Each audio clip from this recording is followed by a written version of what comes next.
할렐루야, 반갑습니다. 오늘은 맥추감사절, 곧 성령이 우리 안에 임재하신 성령 강림 주일입니다. 오늘 예배를 통하여 성령 충만함으로 하나님과 교통하는 예배가 되기를 부탁드립니다. 자, 함께 부르실 곡은 성령이 오셨네 라는 곡입니다. 함께 찬양하며 하나님께 영광 돌리겠습니다.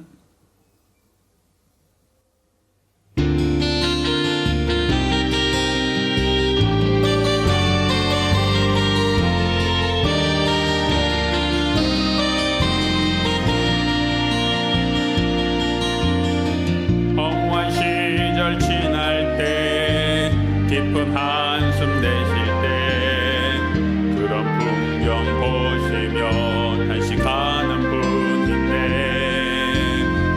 고와 같이 너희를 버려두지 않으리 내가 너희와 영원히 함께하리라. 성령이 오셨네, 성령이 오셨네, 성령이 오셨네. 우리 인생 가운데 친히 찾아오셔서 그 나라 꿈꾸게 하시네. 억눌린 자 갇힌 자 자유함이 없는 자 피난처가 되시는 성령님 계시네.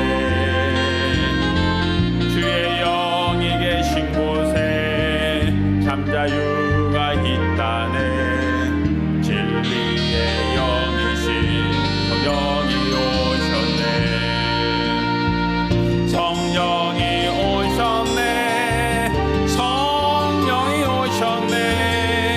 내 주에 보내신 성령이 오셨네. 우리 인생 가운데 친히 찾아오셔서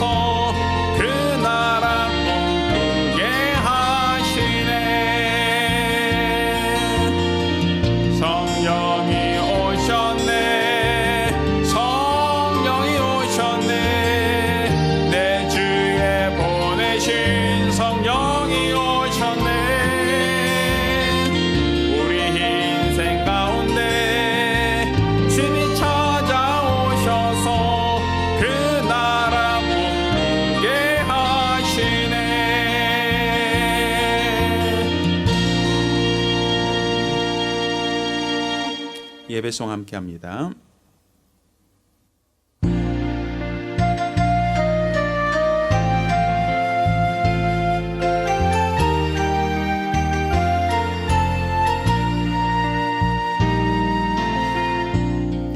하늘의 문을 여소서, 이곳을 주목하소서.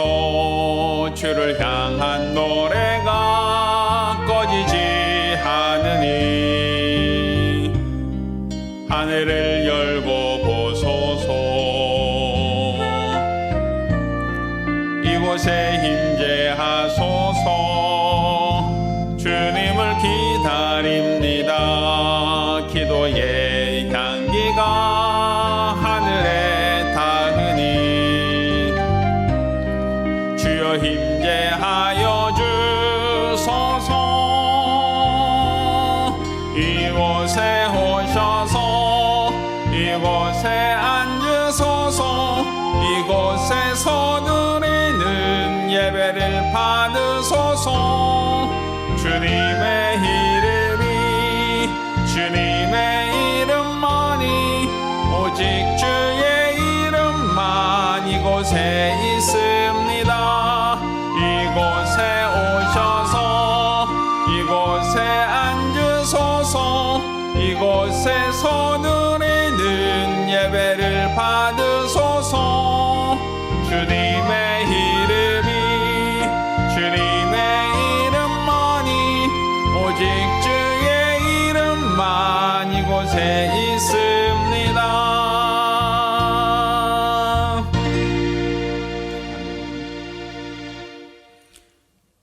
하나님, 오늘 우리로 주 앞에 나와 예배케 하심을 참으로 감사드립니다.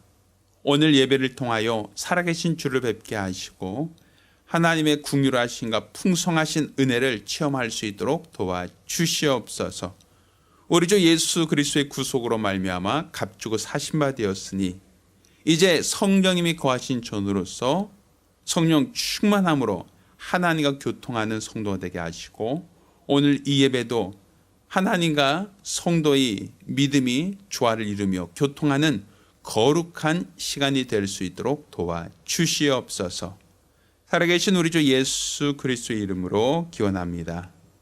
아멘.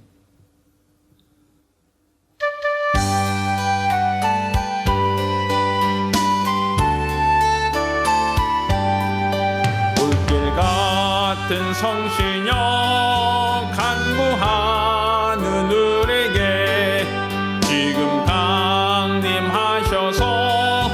영광 보여주소서.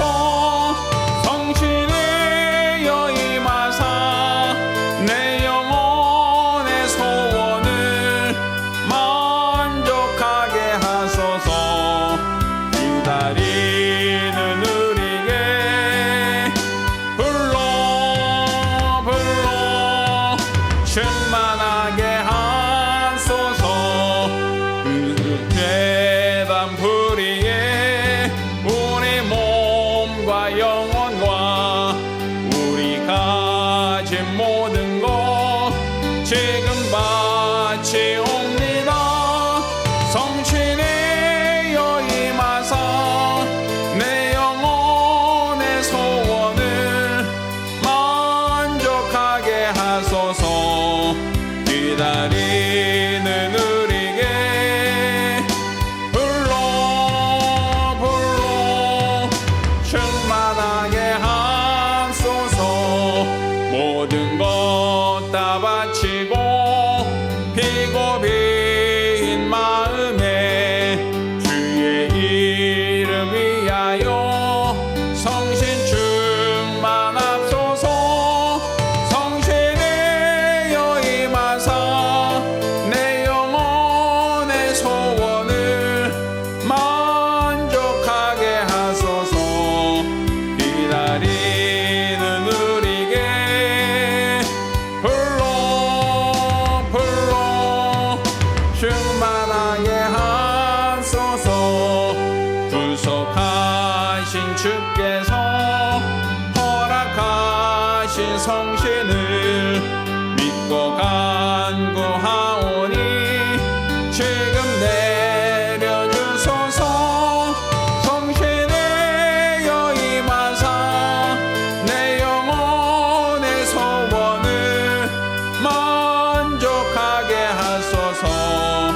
기다리는 우리에게 불러 불러 충만하게 하소서. 아멘. 우리 같이 기도합니다. 우리 같이 기도하실 때 또 지난 한 주간 우리가 하나님께 범죄한 것, 또 하나님 보실 때 가증했던 우리 모든 과오를 자복하며 한 목소리로 참여 기도합니다. 은혜로우신 아버지 하나님, 우리가 주 앞에 나와 믿음으로 예배케 하심을 참으로 감사드립니다. 오늘 이 시간 이 예배가 하나님께 상달되며 하나님을 기쁘시게 하는 거룩한 예배가 될 수 있도록 도와주시옵소서. 성령 충만함으로 하나님이 일하시는 시간 되게 하시고 성령 충만함으로 하나님 뜻을 분별하고 하나님 뜻대로 살아가는 복되고 거룩한 시간들이 될 수 있도록 도와주시옵소서. 우리가 성령을 회방하거나 성령을 근심케 하거나 또 성령을 소멸하는 자들이 되었지 않기를 원합니다. 우리 하나님의 그 신총과 능력과 긍휼과 권능으로서 우리 주의 영으로 인도받는 믿음의 사람들이 되어지기를 원하오니 우리 하나님께서 도와주시고 축복하여 주시옵소서. 우리 안에 있는 모든 죄과를, 우리 안에 있는 모든 과오를, 우리 안에 있는 모든 어리석음과 연약함을 다 주 앞에 내려놓고 하나님의 은혜를 구하며 하나님의 긍휼하심을 구하며 하나님의 자비를 구하며 우리 하나님께 믿음으로 기도하여 응답받는 복되고 거룩한 성도들이 될 수 있도록 도와주시옵소서. 온전한 믿음과 마음과 열심으로 우리 주를 위해 살고 우리 주를 위하여 충성하며 믿음으로 살고 은혜로 살아가기를 원하오니 우리 하나님께서 크시는 종을 더하여 주시옵시고 날마다 주를 믿고 주를 바라는 거룩한 믿음과 열심으로 살 수 있도록 도와주시옵소서. 축복하여 주시옵소서.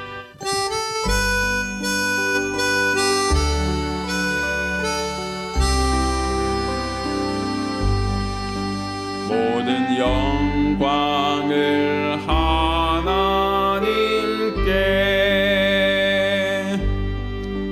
모든 영광을 하나님께 온 마음과 뜻 다해 주 사모합니다. 모든 영광을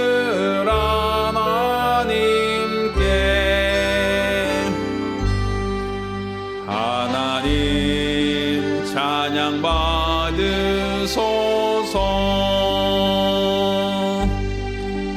하나님 찬양 받으소서.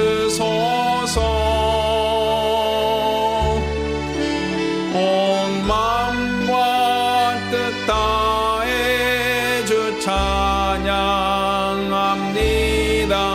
하나님 찬양 받으소서.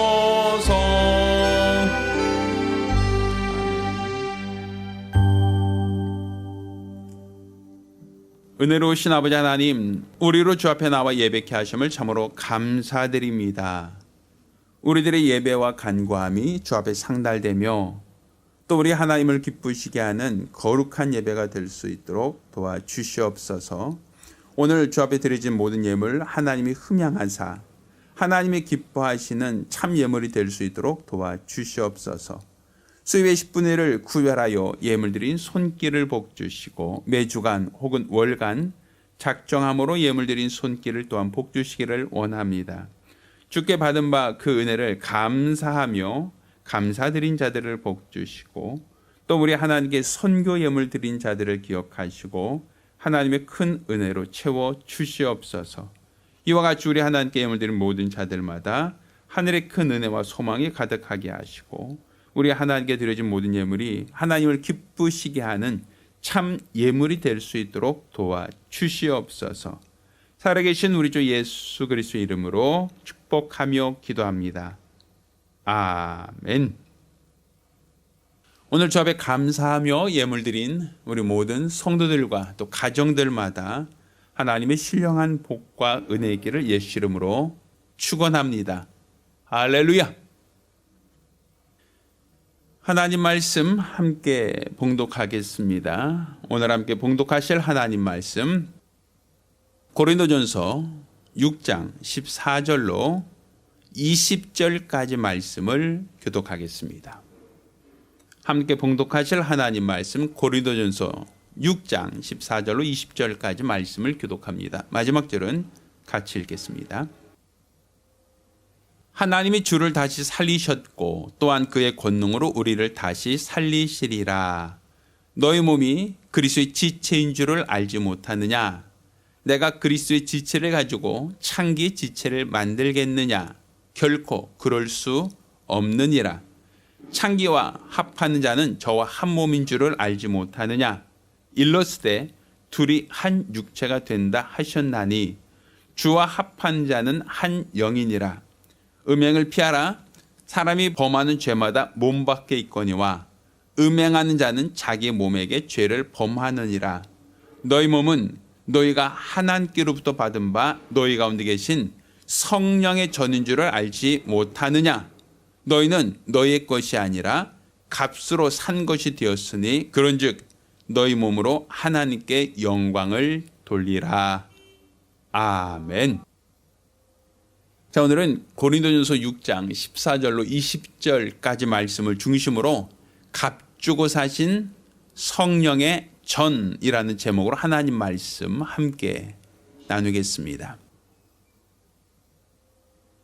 하나님은 홀로 영광 받으시기에 합당하신 분이십니다. 사실 우리가 하나님께 영광 돌린다라는 말은 많이 사용하죠.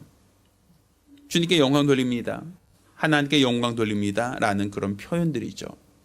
저희 교회에서도 봉헌 기도하기 전에 하나님께 드려진 봉헌 내용을 단상 앞으로 갖고 올 때 우리가 모든 영광을 하나님께라고 하는 그 곡을 부릅니다. 모든 영광을 하나님께, 모든 영광을 하나님께, 온 마음과 뜻 다해 주 찬양합니다. 모든 영광을 하나님께라는 곡이에요. 자, 왜 모든 영광을 하나님께 돌리라고 말하고 있는가? 또한 영광을 돌린다라고 하는 그 의미가 무엇인가라는 것이죠. 많이 사용하고는 있지만 의미를 제대로 알지 못해서 우리가 오해하고 있는 그러한 부분 가운데 하나님께 영광 돌린다라는 말이 있어요. 이 영광 돌린다라고 하는 이 말은 히브리어로 카보드라고 얘기합니다. 이 히브리어로 카보드라고 하는 것은 하나님이 갖고 있는 여러 성품 중에 하나라는 의미가 아니라 하나님만이 가지고 있는 본질적인 특징이다라고 말할 수 있어요. 곧 하나님께서만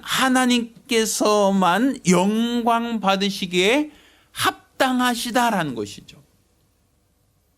여기서 말하는 이 영광 받으신다라는 것은 그 하나님의 무거움, 무게, 명성, 영예, 신적인 광의, 가치, 이런 어떤 의미를 가지고 있습니다. 이 무겁다라는 의미예요. 하나님께 있는 그 명성의 무거움, 영의 무거움을 말하는 겁니다. 또 이것을 우리가 신약시대에는 예수 그리스도로 말미암아 하나님이 우리에게 계시하시는 것, 이 모든 것들을 우리는 영광이라는 단어로 설명을 하고 표현을 합니다. 이 영광이란 말은 우리가 좀 더 쉽게 이야기하자면 하나님께서 하신 일이니 하나님이 친히 영광 받으시기에 합당합니다라는 얘기예요. 그러니까 하나님이 행하셨으니 하나님이 행하셨다는 것이 인정되고 하나님이 행하셨으니 그분이 영광 받으셔야 한다라는 의미가 있는 거예요. 그러니까 우리가 지금 하나님이 세상을 창조하셨습니다. 이 모든 것은 하나님이 행하셨죠. 그러니 모든 피조물들은 하나님께 합당한 영광을 돌려야 한다라는 얘기입니다. 이 세상에 예수가 오셨습니다. 그럼 그리스도 예수가 이 땅에 오셔서 그가 하나님을 나타내셨고 또 그가 공생애를 통하여 하나님의 뜻을 드러내셨고 그가 십자가에 달리사 하나님의 모든 계획하신 뜻을 이루셨습니다. 모든 것이 하나님께로부터 나오셨다. 하나님으로부터 말미암았으니 마땅히 하나님께 합당한 영광을 돌려야 한다라는 얘기가 되는 겁니다. 그러니까 우리가 모든 것의 주체가 하나님이라는 거예요. 모든 힘의 기원이 하나님이라는 거예요. 모든 시작이 하나님이라는 거예요.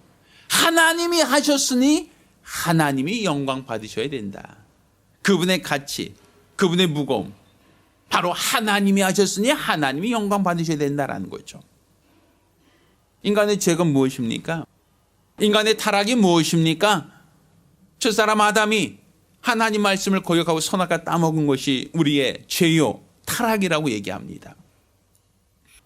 하나님의 영광을 위하여 만들어진 피조물이 하나님께 영광을 돌리지 않고 스스로 지극히 높은 자와 비기리라 했단 말입니다.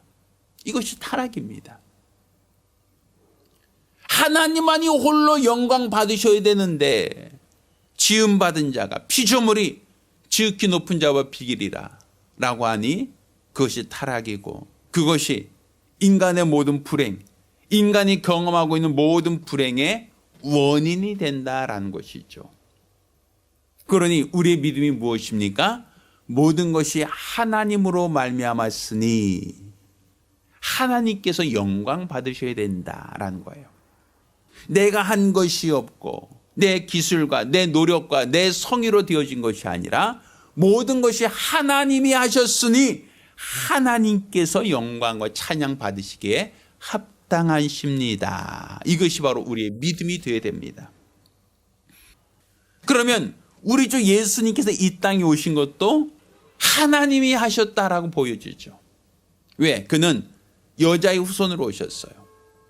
남자를 알지 못하는 여자가, 처녀가 잉태하여 아들을 낳았다라고 얘기합니다. 그러니까 사람의 노력으로 해산한 자가 아니라, 사람의 방법으로 잉태한 자가 아니라 성령으로 말미암아 잉태되어 세상에 오신 하나님, 곧 말씀이 육신이 되어 이 땅에 오신 예수 그리스도, 그가 바로 하나님이 행하셨다라는 거예요. 그러니 예수 그리스도 보내신 하나님이 예수로 말미암아 영광 받으시는 것이 합당하다라고 볼 수 있는 거죠. 또 예수 그리스도로 말미암아 이 세상에 오신 예수님께서 그가 행하신 모든 역사가 사람의 기술과 사람의 방법과 사람의 노력으로 되어진 것이 아니라 하나님이 주신 은혜, 하나님이 주신 뜻, 하나님이 주신 능력을 따라서 그 모든 일을 행하셨다는 얘기입니다. 모든 것이 하나님으로 말미암았으니 하나님께 영광 돌려야 한다라고 볼 수 있는 거예요. 예수님께서 병자를 고친 것도 사람의 기술과 사람의 방법이 아니었습니다. 예수님께서 죽은 자를 살리신 것도 사람이 가지고 있는 의학적 기술과 능력이 아니었습니다. 예수님께서 5천 명을 먹이신 그 방법도 사람의 방법이 아니었고, 예수님이 물 위를 걷거나 풍랑을 잔지않게 하신 그 모든 역사와 이적도 그 능력의 기원이 사람이 아니라 하나님으로부터 말미암았다라고 얘기할 수 있어요. 그러니 하나님이 하셨으니, 하나님으로부터 말미암았으니 하나님께서 영광 받으시기에 합당하시다라고 보는 겁니다. 따라서 예수 그리스도의 구속하심, 그가 아무 죄 없는 분이 고난을 당하셨습니다. 채찍에 맞으셨습니다. 십자가에 달려 죽음을 당하셨습니다. 이 모든 것이 사람으로부터 난 것이 아니라 하나님의 뜻대로 되어지길 원합니다라고 주님은 기도하셨지 않습니까? 아버지의 원대로 되기 원합니다. 곧 예수님의 고난도, 예수님의 죽으심도 아버지가 원하시는 대로 되었으니 이 모든 것이 하나님으로부터 말미암았으니 하나님이 영광 받으시기에 합당하십니다라고 볼 수 있는 거예요. 또 예수의 구속으로 말미암아 우리가 죄 사함 받았습니다. 예수 그리스도의 희생으로 말미암아 대속하심으로 우리가 죄로부터 값주고 사심바 되었다라고 성경은 우리에게 말하고 있습니다. 그러니 우리를 값주고 사신 하나님, 그분이 영광 받으시기에 합당하시다. 곧 이 모든 것이 하나님으로부터 말미암았으니 하나님만이 영광 받으셔야 된다라고 얘기하는 겁니다. 세상 종교는 사람의 희생과 사람의 고행을 요구합니다.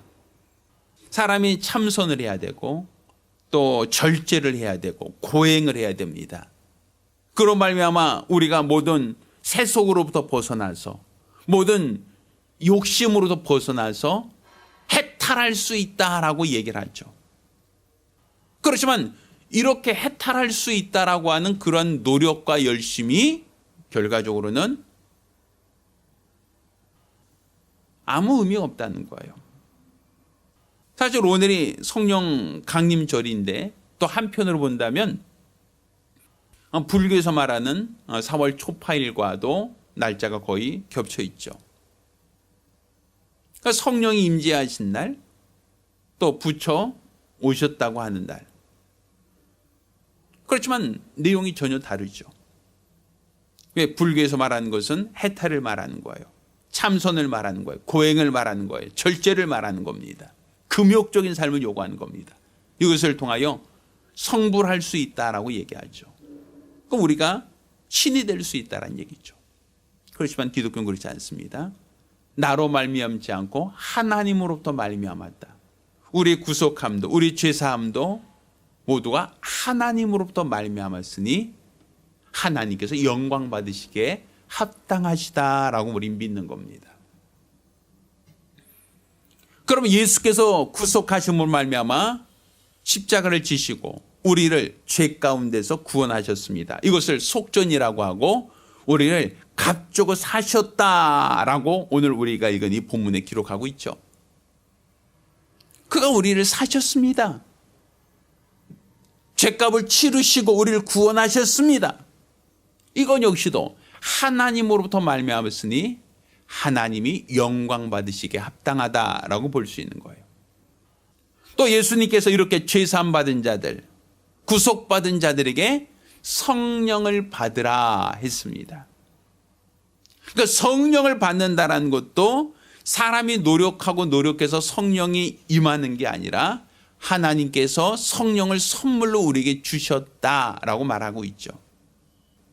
그러니까 예수께서 아버지께로 가면 아버지께 구하여 성령을 보내주시겠다 하시더니 오순절 다락방에 모였던 120명의 문도들에게 성령이 임재하신 역사가 있었습니다. 이렇게 성령이 임하셨다, 성령이 임했다라고 하는 것도 결국은 하나님이 하셨다라는 거예요. 하나님으로부터 말미암았다라는 것이에요. 그러니 이 성령이 임하셨다라는 것도 결국은 하나님이 성령을 통하여 영광 받으시기를 원하신다라고 볼 수 있는 거예요. 그럼 지금 우리가 성령 받았죠. 우리가 성령을 받았다는 것은 성령이 내 안에 내주하셨다는 거예요. 성령이 나를 성전 삼으시고 내 안에 들어오셨다는 얘기예요. 오늘 우리가 읽었던 본문 고린도서 6장 19절에 이와 같이 얘기하죠. 너희 몸은 너희가 하나님께로부터 받은 바 너희 가운데 계신 성령의 전인 줄을 알지 못하느냐. 너희는 너희 것이 아니다라고 얘기합니다. 그리고 20절에는 값으로 산 것이 되었으니 그러니 너희 몸으로 하나님께 영광을 돌리라 라고 표현하고 있죠. 예수 그리스도의 구속으로 말미암아 우리를 값주고 사셨다는 겁니다. 이제 값주고 사신 자를 하나님께서 성령이 거하신 전, 곧 성전으로 삼으셨다라는 겁니다. 그러니 20절에 그런즉 너희 몸으로 하나님께 영광을 돌려라 라고 하는 이 말은 성령 받은 자로서의 삶은 하나님께 영광 돌리는 삶을 살아야 한다라고 볼 수 있는 겁니다. 이 성령 받았다라고 하는 것, 이 성령 강림절이라는 것을 우리는 오순절이라고 얘기합니다. 이 오순절이라고 하는 것은 이제 6월절을 지난 이제 둘째 날로 시작하여 50일째 되는 날, 곧 칠칠절이라고도 얘기하고 또 맥추절이라고 얘기를 합니다. 이 칠칠절 맥추절이라는 의미에서 볼 수 있듯이 처음 익은 열매를 드리는 날이라고 볼 수 있는 거예요. 자, 그런데 처음 익은 열매를 드리는 날이라고 하는 이 칠칠절 맥추절이 유대인들에게는 단지 처음 익은 열매를 드리는 날로서만이 아니라 유대인들은 모세가 시내산에서 율법을 받은 그 날이 언제이냐? 바로 칠칠절, 맥추절, 바로 이 날이다라고 얘기를 합니다.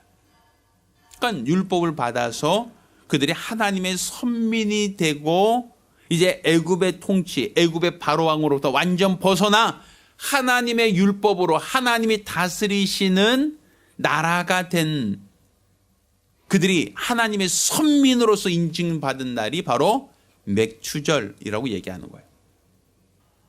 또한 우리 그 그리스도인들 역시도 오순절날 성령이 임하셨다라고 기록하고 있죠. 그러니 생명의 성령을 받은 이 날, 곧 성령이 임재함으로써 교회가 시작된 날, 교회가 탄생한 날, 이게 바로 맥추절이에요. 그러니 우리가 오순절날 성령이 임하셨다라고 하는 것은 단순히 성령이 임하셨나 보다가 아니라 구약시대 이스라엘 백성 율법이 임함으로, 율법을 주어짐으로 그때부터 그들은 율법에 이끌려서 그들이 살았던 것처럼 오늘날 우리에게 성령을 주셨다는 것은 성령으로 말미암아 살아야 한다는 거예요. 생명의 성령의 법으로 인도를 받아야 한다는 것이죠. 이 성령을 주신 것과 생명의 성령의 법으로 인도하신 것 모두가 다 하나님으로부터 임하였다. 하나님이 행하셨다. 그러니 이 모든 것을 행하는 것이 하나님께서 영광 받으시는 것이다라는 거예요. 이스라엘 백성이 율법을 어기면 하나님의 진노가 임했습니다. 이스라엘 백성이 율법을 어기면 하나님이 그들을 심판하셨습니다. 마찬가지로 성령을 받았다는 것도 이와 같은 거예요. 우리 하나님께서 성령을 주심으로 이제는 우리가 성령으로 인도받는 거룩한 성도가 되기를 원한다라는 것이죠. 그럼 과연 우리는 성령이 임하셨으니 성령으로 인도받는 삶을 살고 있느냐라는 거예요. 사실 성령이 임하셨다라고 하는 것을 우리가 눈으로 확인하기는 참 어려워요. 육안으로 보이지 않아요. 그러니 성령이 임하셨는지 임하지 않으셨는지 확인하기가 어려우니까 사람들은 방언을 말하면 성령 받은 것이고 방언을 말하지 않으면 성령 못 받은 것이고 이렇게 사람들은 방언과 성령을 하나의 어떤 연결고리로 이해하려고 합니다. 물론 그 역시도 일면 타당한 것이 있죠. 이는 오순절 날 마가다락방에 모였던 백신문도에게 성령이 임하실 때 가장 먼저 그들이 방언을 말하기 시작했다라는 말로서 우리가 이해할 수 있는 겁니다. 그렇지만 이것은 성령이 임하시면 방언을 말하는 것은 분명히 맞는 말이지만 방언을 말했다고 성령을 받았다라고 이해하는 것은 필요 충분 조건이 아니란 말이에요. 우리 그죠? 내가 결혼하면 아이를 낳습니다. 이건 당연한 얘기죠. 그러면 내가 아이를 낳으면 결혼한 겁니다 라고 말할 수 있습니까? 그건 또 아니죠. 간혹 TV에 나오는 어떤 일본인 배우가 시험관 수술을 통하여 아이를 임신하고 아이를 출산했다는 얘기를 들었어요. 근데 그 여인은 결혼하지 않았어요. 결혼한 적이 없어요. 그냥 결혼하지 않고 그냥 단지 의학적인 방법으로 시험관 수술을 통해서 임신한 것뿐이에요. 그리고 출산을 했죠. 그러면 우린 결혼을 해서 아이를 낳는다는 것은 맞죠. 그렇지만 아이를 낳았으니 나는 결혼한 사람이야 라고 말할 수 있겠습니까? 그렇지 않죠. 그러니까 성령이 임하시면 방언을 말하는 것은 맞지만 방언을 말한다고 성령 받았다라고 얘기할 수는 없는 거예요. 왜? 거짓 방언이 있으니까. 그러면 우리가 성령을 받았다라고 하는 것, 성령이 임하셨다라는 것은 결과적으로 하나님이 성령이 내 안에 거하신다라는 얘기고 이것은 내 노력과 내 열심으로 얻어진 것이 아니라 하나님이 주신 선물이다. 예수의 구속하심으로 말미암아 우리를 사신 하나님께서 그리스도의 몸으로 삼으셨고 성령이 거하시는 전으로 삼으셨다. 이 모든 것이 하나님으로부터 말미암았다라는 거예요. 내 행에서 난 것이 아니고 내 노력에서 난 것이 아니라 하나님이 주셨다. 하나님의 은혜다라는 것이죠. 그러니 하나님으로부터 말미암았으니 하나님이 영광 받으셔야 된다라고 얘기하는 거예요. 곧 우리가 성령 받는 것이 하나님이 영광 받으신 일이고 성령에 이끌려 산 것이 하나님께서 영광 받으시는 삶이다라고 볼 수 있는 거예요. 사실 우리가 불신자들과 우리를 비교했을 때 성령 받은 자와 받지 않은 자가 비교 안 되죠. 이것은 마치 사람이 영혼을 갖고 있는데 내가 영적인 존재인데 의학적으로는 영혼이 있다는 것을 규정 못해, 규명할 수가 없어요. 병원에 가서 엑스레이를 찍고 CT를 촬영하고 MRI를 촬영하고 그 어떤 연구와 어떤 실험을 해도 사람 몸 안에 영혼이 있다는 것이 의학적으로 규명되지 않습니다. 그러면 사람에게 영혼이 없는 것이냐면 그건 아니죠. 하나님이 흙으로 사람을 만드시고 그 코에 생기를 불어넣으사 사람이 생명이 되었다라고 창세기 2장 7절에 말하고 있지 않습니까? 그럼 분명 사람이 생명이 된 거예요. 영적인 존재가 된 거예요. 그러면 영적인 존재가 되었다라는 게 무엇이냐? 영혼이 우리 몸에 없으면, 영혼이 우리 몸에 거처하지 않으면 성경 것을 죽었다라고 얘기합니다. 야고보서 2장 20절을 보면 영혼 없는 몸이 죽은 것 같이 행함 없는 믿음은 죽은 것이다 라는 표현이 있어요. 그러니까 영혼이 없는 몸은 죽었다라는 거예요. 성경에서 말하는 것은 살아있다라는 건 영혼이 육체 안에 거하고 있는 자를 살아있다라고 말하고, 영혼이 육체로부터 떠나면 그 사람을 죽었다라고 얘기합니다. 그러면 하나님이 아담에게 극호의 생기를 불어넣어서 생명이 되었다라고 하는데, 짐승들에게는 하나님이 생기를 불어넣었단 말이 없죠. 짐승들은 영이 없어요. 혼은 있지만 영이 없어요. 그래서 전도서 3장 21절에는 인생의 혼은 위로 올라가고 짐승의 혼은 아래고 땅으로 내려간 줄을 누가 알랴, 이런 표현을 써요. 사람의 혼과 짐승의 혼이 다르다라는 거예요. 짐승의 혼은 생각하고 판단하고 어떤 의지를 가질 수 있지만, 그렇지만 그건 혼적인 기능일 뿐이고 그들은 영혼이 없다는 거예요. 영이 없으니 그들은 천국과 지옥의 개념이 없는 거예요. 하나님을 섬기거나 믿을 수 없다는 겁니다. 반면 인간은 하나님이 생명이 되게 하셨어요. 영적인 존재가 되게 하셨어요. 그러니 사람이 살아있다라는 것은 영혼이 우리 안에 있을 때 살아있다라고 말하는 거예요. 또 사람이 죽었다는 것은 뭡니까? 영혼이 몸 밖으로 떠나가면, 영혼이 몸에서 떠나가면 그것을 우리는 죽었다라고 표현하는 거예요. 그러면 하나님께서 아담의 코에 생기를 불어넣었듯이 예수 그리스도의 구속으로 말미암아 죄 가운데 값주고 사신 자들을 성령의 전이 되게 하셨다는 것은 인간이 먼저 있고 그 이후에 성령이 임재하셨다라는 얘기가 됩니다. 마치 첫사람 아담의 흙으로 사람을 지으시고 그 코에 생기를 불어넣어서 영적인 존재가 되게 하셨던 하나님께서 이 마지막 날 예수 그리스도의 구속하심으로 죄 가운데 값주고 사신 우리 인간들, 구속받은 자들에게 성령을 주셨다. 곧 하나님의 영을 주셨다는 거예요. 이 성령이라는 단어 자체가 호흡이라는 얘기입니다. 거룩한 호흡.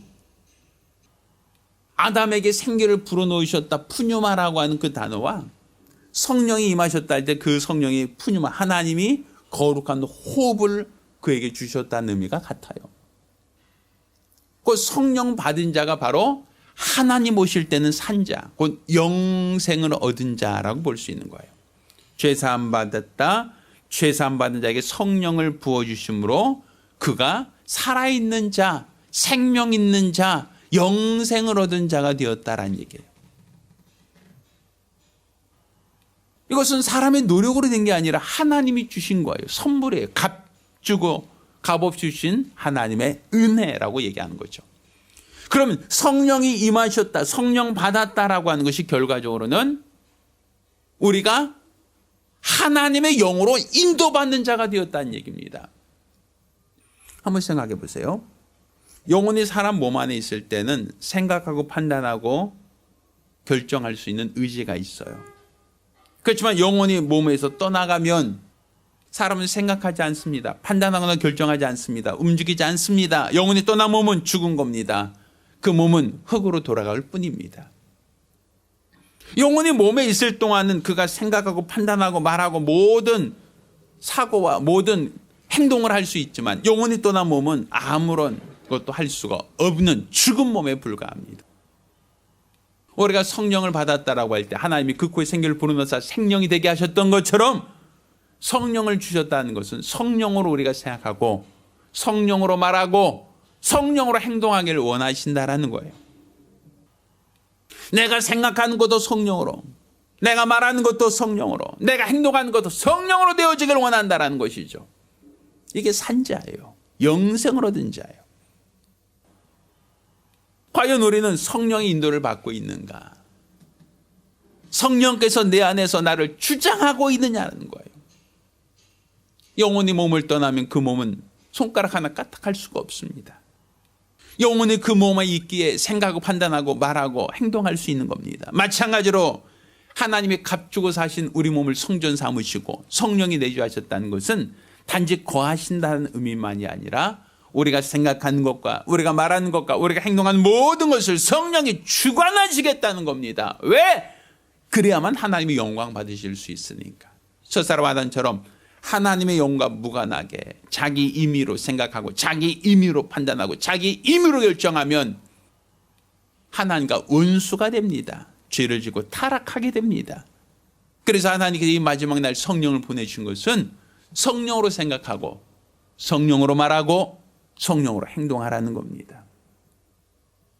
우리가 지금 성령 받았다는 것은 단지 그가 기념품으로 성령을 주셨다는 얘기가 아닙니다. 계급장으로 성령을 붙여주셨다는 얘기가 아닙니다. 성령으로 생활하라는 거예요. 성령으로 살라는 거예요. 성령 충만함으로 생각하고 말하고 행동하는 모든 것을 성령의 주관하심을 받으라는 겁니다. 만약에 성령이 내 안에 내주하셨음에도 불구하고 내가 내 임의로 살려고 한다라고 하면 성령은 근심하십니다. 성령이 하시고자 한 일을 내가 억제한다면 성령을 회방하는 겁니다. 더 나아가서 성령이 우리가 계속 성령이 뜻하신 바대로 살지 않는다면 성령은 소멸될 수 있어요. 성령이 소멸된다고 하여 그것이 성령이 사라진다, 없어진다는 얘기가 아닙니다. 내가 내 안에 계신 성령을 존중하지 않고 성령을 인도를 받지 않고 성령을 회방하면 성령을 소멸할 수 있다. 한번 우리가 알고 있는 성경 구절이죠.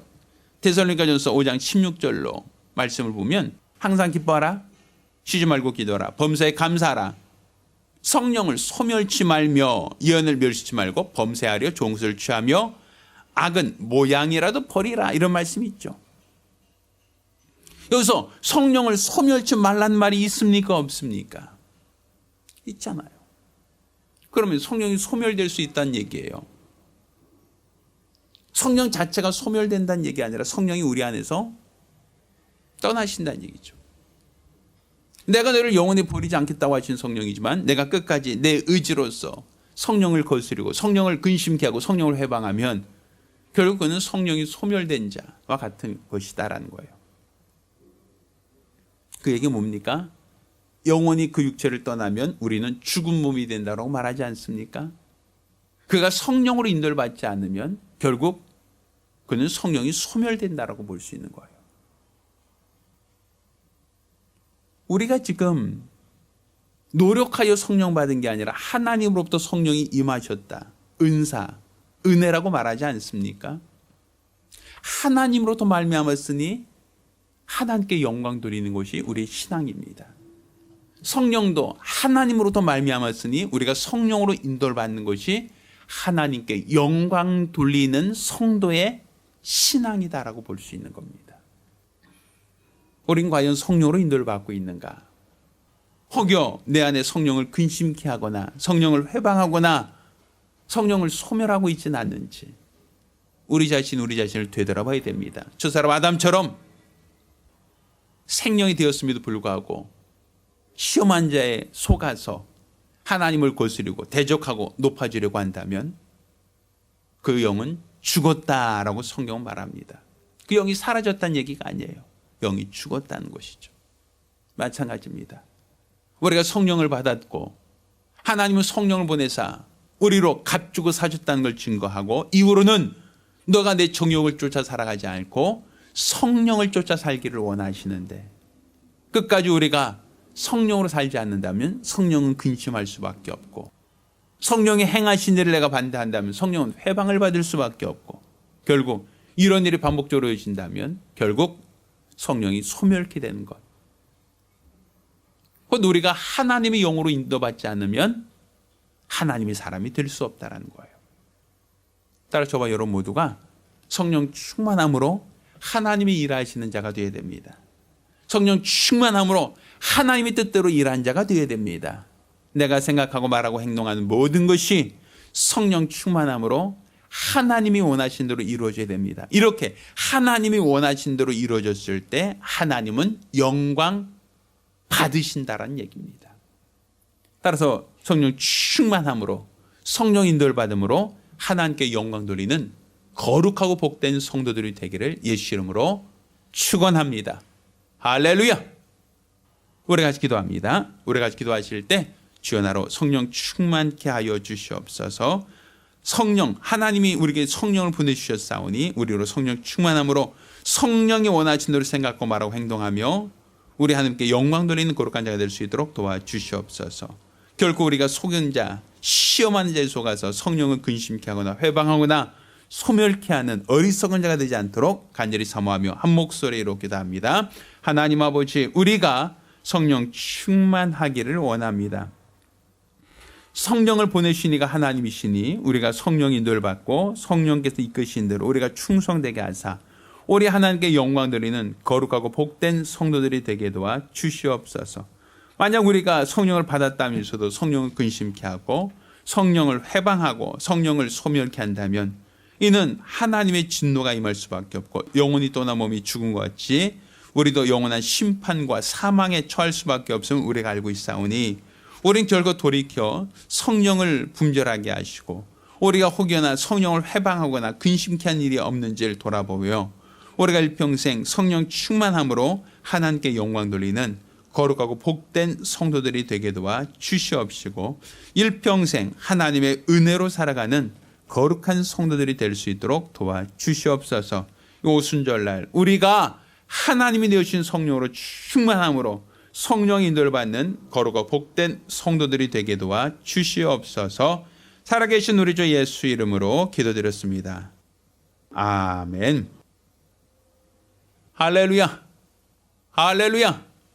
여러분 모두가 성령으로 인도받는 성령 충만한 예수의 사람들이 되기를 예수 이름으로 부탁드립니다. 할렐루야. 자, 모두 일어나서 함께 찬송하겠습니다.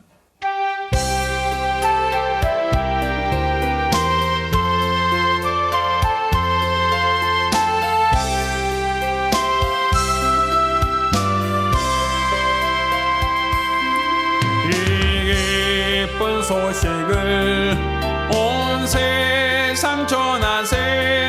그 환난 고통을 당하는 자에게 주 믿는 성도들 다 전할 소식은 성령이 오셨네.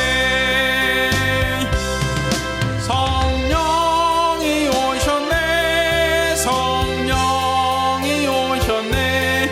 내 주에 보내신 성령이 오셨네. 이 기쁜 소식을 온 세상 전하세. 성령이 오셨네. 만왕의 왕께서 저 사로잡힌 자 다 구원하시고 참 자유 주셨네. 승리의 노래가 온 성에 들리니 성령이 오셨네. 성령이 오셨네. 성령이 오셨네. 내 주에 보내신 성령이 오셨네. 이 기쁜 소식을 온 세상 전하세. 성령이 오셨네. 한없는 사랑과 그 크신 은혜를 늘 의심하면서 안 믿는 자에게 내 작은 힘으로 보증 더하리니 성령이 오셨네. 성령이 오셨네. 성령이 오셨네.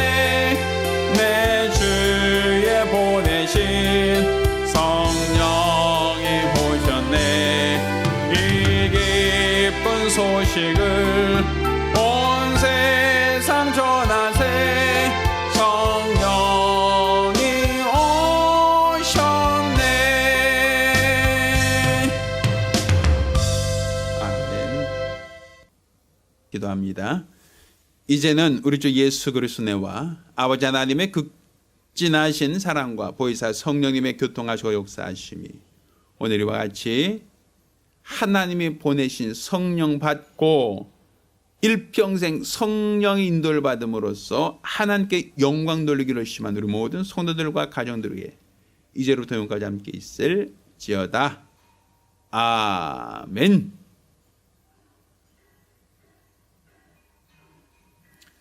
할렐루야.